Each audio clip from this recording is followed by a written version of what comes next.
Мен осы зерделеу онлайнмен дайындалғаныма 4 ай болды.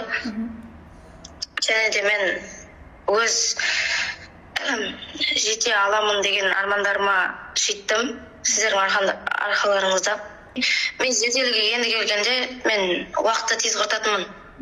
Тез уақыт кетіп қалатын көп. Ал қазір мен уақытты дұрыс қолдануды білемін. Нишқада дайындалғанда, биылға дайындалғанда да мәтінмен көп жұмыс жасадық. Соның арқасында көп балл алдым.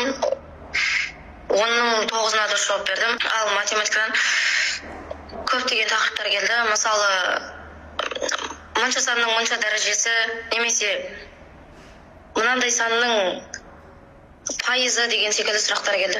Ең басты қобалжымаңдар. Барлығы дайындалып жүрген сұрақтардан келеді. Тіпті оңай болуы да мүмкін. Уақыттан қателеспеңдер. Бәрін алдымен ойластырып, жоспарлап жүріңдер.